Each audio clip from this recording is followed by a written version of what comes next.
নমস্কার, আমি মেহতা হোসেন। আমাদের খবর দেখতে হলে সঙ্গে থাকুন, দেখতে থাকুন তকমা।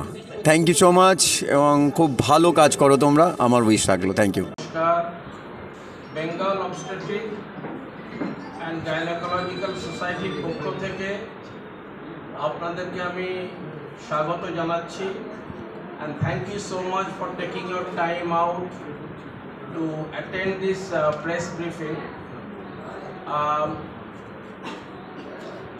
because this is important from many aspects. What we are doing today, we are gathered here to do something for the society, for a particular section of the society who are really deserving part of the community, socio-economically underprivileged. দেশে বিদেশে নির্ভীকতায় সাহসে একটাই না প্রকাশে তকমা তকমা তকমা।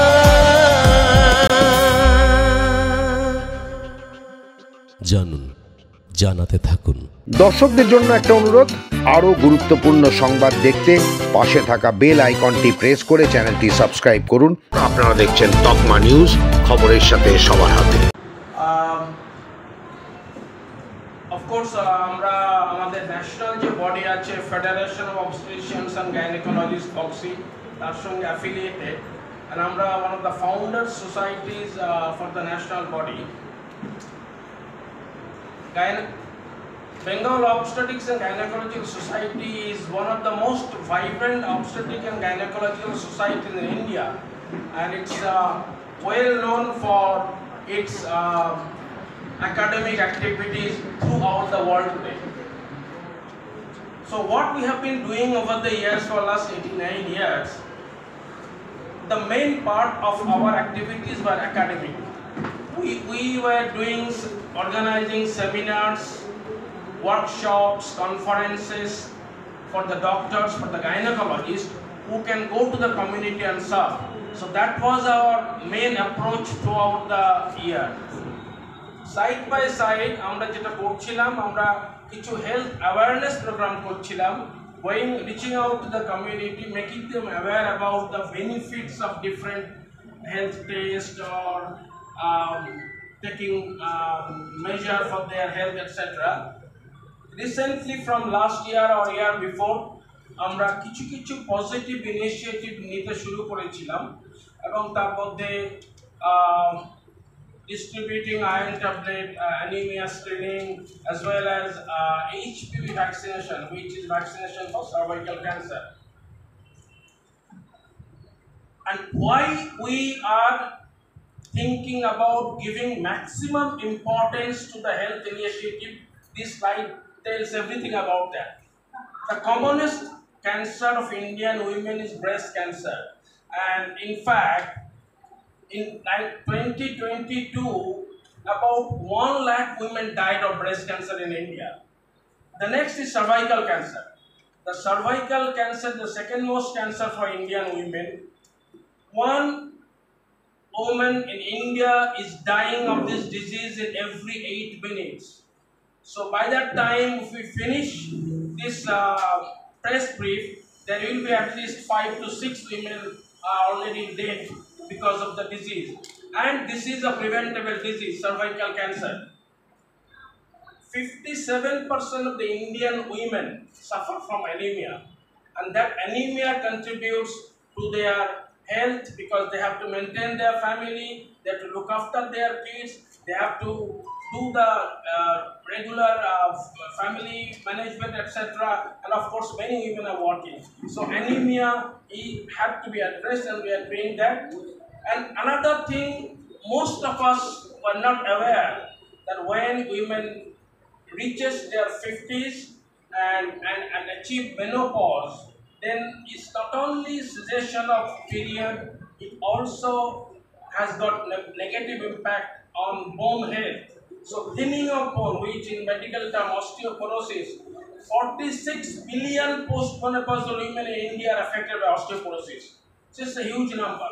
So that's why today we are concentrating on these three aspects, and we have got a year-long program. And that's why the theme of this year in Bengal Obstetric and Gynecological Society is from awareness to action.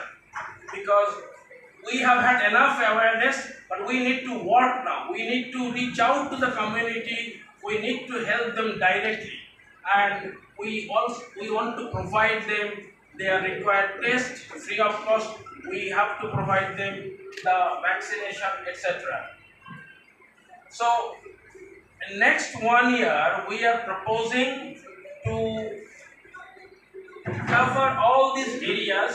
We have got a plan of 2,500 cervical cancer vaccination free of cost to the girls below 15 years of age who are from lower socioeconomic status.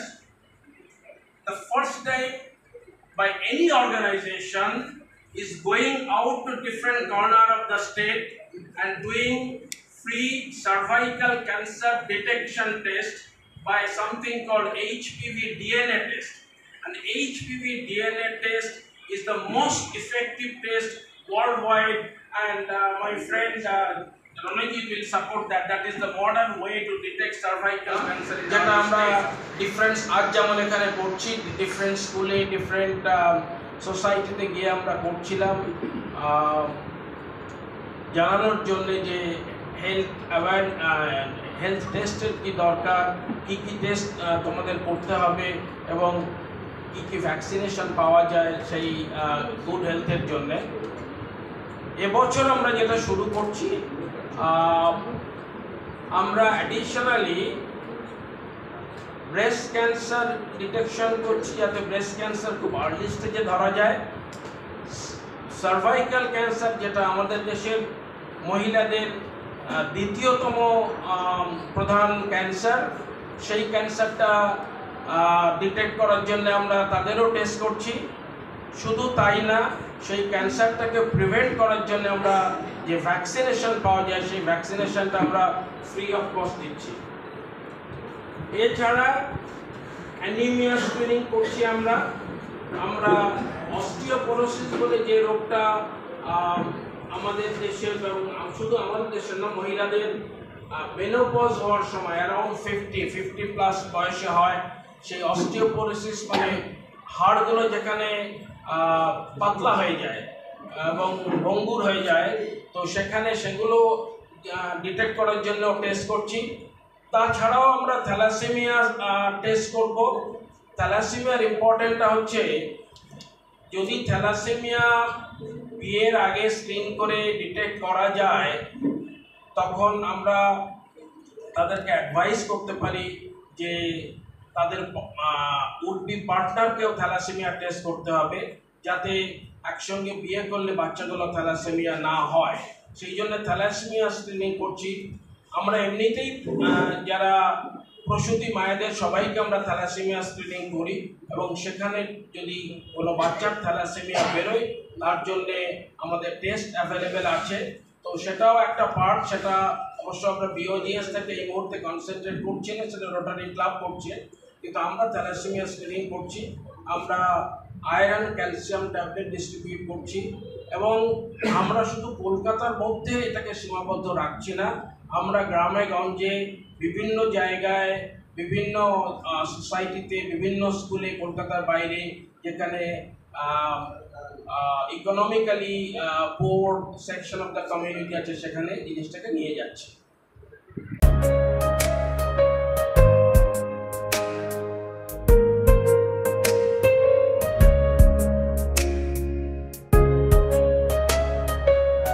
Doctor Sanju Zoha, একটা প্রশ্ন করব যে এই যে আপনি এতক্ষণ ধরে বলছিলেন যে মহিলাদের ব্রেস্ট ক্যান্সার এবং সার্ভাইকাল ক্যান্সার, এই দুটো ক্যান্সারের প্রধান কারণটা কি এবং তার লক্ষণ কি, আর স্ক্রিনিংটা কিভাবে তারা করতে পারে? সার্ভাইকাল ক্যান্সার কেন হয় সেটা আমরা জানি। কারণটা হিউম্যান প্যাপিলোমা ভাইরাস বলে একটা ভাইরাস আছে। সেই হিউম্যান প্যাপিলোমা ভাইরাস যদি কারুর হয় সেটা হিউম্যান প্যাপিলোমা ভাইরাসটা যদি বডিতে থেকে যায় 15-20 বছর পরে আস্তে আস্তে সেটা ক্যান্সারে পরিণত হতে পারে। তো সার্ভাইকাল ক্যান্সারের কারণটা আমরা পরিষ্কার বুঝতে পেরেছি এবং সেই জন্যেই আমরা ভ্যাকসিনটা বার করতে পেরেছি, যে ভ্যাকসিনটা হিউম্যান প্যাপিলোমা ভাইরাস ইনফেকশনটাকে প্রিভেন্ট করে, প্রতিরোধ করে। কিন্তু আনফর্চুনেটলি ব্রেস্ট ক্যান্সারের জন্য আমাদের সেই রকম কোনো কারণ আমরা এখনও খুঁজে উঠতে পারিনি, গবেষণা চলছে। তাই ব্রেস্ট ক্যান্সারের যখন আমরা প্রিভেনশন বা ট্রিটমেন্ট দেখি, আমরা আর্লি ডিটেকশনের উপরে প্রচণ্ড চাপ দিই, কারণ ওটা হওয়ার আগে আমরা ধরতে পারি না। সার্ভাইকাল ক্যান্সার যেমন ওই ভাইরাস থেকে হয় আমরা জানি, ব্রেস্ট ক্যান্সার কেন শুরু হয় জানি না, এবং সেই জন্যে ব্রেস্ট ক্যান্সারটাকে আমরা কনসেন্ট্রেট করি আর্লি ডিটেকশন এবং আর্লি ট্রিটমেন্ট তার উপরে। না, এখানে পেশেন্টরাও নিজস্ব স্ক্রিনিং করতে পারে, সেটা কিভাবে করবে? ব্রেস্ট ক্যান্সার স্ক্রিনিং সবথেকে ভালো উপায় হচ্ছে সেলফ ব্রেস্ট এক্সামিনেশন। সেটা আমরা যখন গ্রামেগঞ্জে হেলথ অ্যাওয়ারনেস ক্যাম্প করি, আমরা মহিলাদেরকে আমরা দেখিয়ে দিই নিজের ব্রেস্ট কীভাবে রেগুলার এক্সামিন করবে। সেইটাই হচ্ছে বেস্ট আমাদের দেশে ব্রেস্ট স্ক্রিনিং। এবং সেই ক্ষেত্রে সেখানে যদি কোনো লাম্প কিছু তারা ফিল করে, তখন অবশ্যই এসে টেস্ট করতে হয়। আর সার্ভাইকাল ক্যান্সারের তো যেটা ডক্টর ব্যানার্জি বললেন, যে আমাদের HPV DNA টেস্টটা প্রত্যেক 5 বছরে একবার করলেই হয়। ইনফ্যাক্ট এটা দেখা গেছে যে WHO গাইডলাইন হচ্ছে অ্যাটলিস্ট সারা জীবনে 2 বার যদি কেউ সার্ভাইকাল ক্যান্সারের ওই ডিটেকশন টেস্টটা করে, HPV টেস্ট, তাতে কিন্তু অনেকটাই ক্যান্সার প্রিভেন্ট করা যায়। সেটা কোন 35 and 45। ঢালাই হোক বা ভিত, এই সিমেন্টেরই হবে জিত। শহর থেকে গ্রাম, নির্মাণে একটাই নাম, রশ্মি সিমেন্ট। এবার নির্মাণ হবে সুপারহিট। আমরা কথা বলে নিচ্ছি ডক্টর দিব্যেন্দু ব্যানার্জির সাথে এবং জেনে নিচ্ছি যে এই যে ক্যান্সার, যেটা পুরুষ হোক চাই মহিলা হোক, বিশেষ করে মহিলাদের ক্ষেত্রে এটা মারাত্মক হয়ে উঠছে এবং আক্রান্ত সংখ্যা দিনে দিনে বাড়ছে। এর পেছনে কারণটা কি, মানে কি কারণে এই ব্রেস্ট ক্যান্সার বা সার্ভাইকাল ক্যান্সারটা হচ্ছে এবং তার লক্ষণ কি, আর যদি পেশেন্ট নিজে স্ক্রিনিং করতে চায় তাহলে কিভাবে সে করতে পারে? প্রথমত ব্রেস্ট ক্যান্সার সম্বন্ধে বলছি। ব্রেস্ট ক্যান্সার হলো আমাদের দেশের সবচেয়ে কমন ক্যান্সার। আমাদের দেশে প্রতি বছর প্রায় 1,20,000 মহিলা ব্রেস্ট ক্যান্সারের জন্যে আমাদের ছেড়ে চলে যান। ব্রেস্ট ক্যান্সারের প্রবলেমটা হলো এই ডিটেকশনটা অনেক দেরিতে হয়। আমাদের সংস্থার থেকে আমরা চাই মহিলাদের একটা সেলফ ব্রেস্ট এক্সামিনেশন, যেটা খুব সহজ। পেশেন্ট নিজে তার ব্রেস্টকে দেখবে এবং তার ব্রেস্টে কোথাও একটা প্রবলেম মনে করলে সঙ্গে সঙ্গে যেন সে একজন বিশেষজ্ঞকে দেখায়। এবং যদি আর্লি স্টেজে ব্রেস্ট ক্যান্সার ধরা পড়ে, খুব ছোট অপারেশন, আজকাল আর বড় ব্রেস্ট বাদ দেওয়ার চিকিৎসা হয় না, লাম্পেক্টমি মানে ওই টিউমারটা বাদ দেওয়া হয়, টিউমারের রিপোর্ট দেখে সে অনুযায়ী কেমোথেরাপি দেওয়া হয়। এইটা যদি করা হয় তাহলে 5 ইয়ার সার্ভাইভাল রেট প্রচুর বাড়ে। রিগার্ডিং সার্ভাইকাল ক্যান্সার, আমরা সার্ভাইকাল ক্যান্সার নিয়ে এত আলোচনা করছি কেন? সার্ভাইকাল ক্যান্সারের কারণটা আমরা বুঝতে পেরেছি। বেসিক্যালি একটা ভাইরাস জরায়ুর মুখে ঢুকে যায়। সেই ভাইরাস কিন্তু মোটামুটি সব মহিলাকে অ্যাফেক্ট করে, কিন্তু কিছু কিছু মহিলায় জরায়ের মুখে সেই ভাইরাসটা গিয়ে বাসা গাড়ে, নিয়ে ওইখানকার লোকাল সেলকে খারাপ করে দিয়ে ক্যান্সার বানায়। এবং ইনফেকশন থেকে ক্যান্সার হওয়ার সময় কিন্তু 10 থেকে 15 বছর। কাজে আমাদের হাতে একটা বিরাট সময় থাকে। আজকে যেহেতু আমরা কারণটা বুঝতে পেরেছি, একটা ভাইরাসকে আইডেন্টিফাই করতে পেরেছি, তার বিরুদ্ধে আমরা একটা ভ্যাকসিন তৈরি করতে পেরেছি। এই ভ্যাকসিনটা দিলে মোটামুটি 80% প্রোটেকশন দেয়। ভ্যাকসিন প্লাস স্ক্রিনিং করতে পারলে 90% দেওয়া যায়। কিন্তু মনে রাখতে হবে, সেক্সুয়াল অ্যাক্টিভিটি শুরু হওয়ার আগে এই ভ্যাকসিনটা দিলে সবচেয়ে ভালো হয়। কেন, এই যে virus infection, it is a sexually transmitted infection. এইটা কিন্তু পরিষ্কারভাবে আমাদের মনে রাখা উচিত। কাজী 9 থেকে 14 বা 15 বছর বয়সের মধ্যে ভ্যাকসিনটা দিলে সবচেয়ে ভালো রেজাল্ট পাওয়া যায়। সেইটা দেওয়ার পরে মানে গ্রামাঞ্চলে তো এটা কি একটা সচেতনতা তৈরি হচ্ছে, শহরাঞ্চলে কতটা সচেতন? শহরাঞ্চলে কিন্তু মানুষ সচেতন হয়েছে, কিছুটা এই অ্যাওয়ারনেস, কিছুটা আলোচনা মিডিয়াতে বলুন, FM-এ বলুন, আলোচনা হয়েছে, কাজে মানুষ জেনেছে। কিন্তু গ্রামের দিকে হলে মানুষ ইঞ্জেকশনটা কিনতে পারে না। আগে এই ইঞ্জেকশনটার দাম 4000 টাকা ছিল, এখন একটা ভারতীয় সংস্থা তৈরি করছে 2000 টাকায় পাওয়া যাচ্ছে।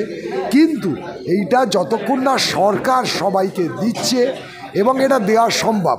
WHO-র একটা মোটো আছে 2030-এর মধ্যে আমাদের মতন দেশের 70% মহিলাকে কিন্তু ভ্যাকসিনেট করা, এবং আমাদের গভর্নমেন্টেরও একটা গোল আছে। আমি জানি না অ্যাজ আ গাইনোকোলজিস্ট কতখানি করা সম্ভব হবে, কিন্তু আমরা একটা বেসরকারিভাবে আমাদের তরফ থেকে সমাজের প্রতি আমাদের একটা দায়বদ্ধতার জায়গা থেকে আমরা ভ্যাকসিনেশন করছি।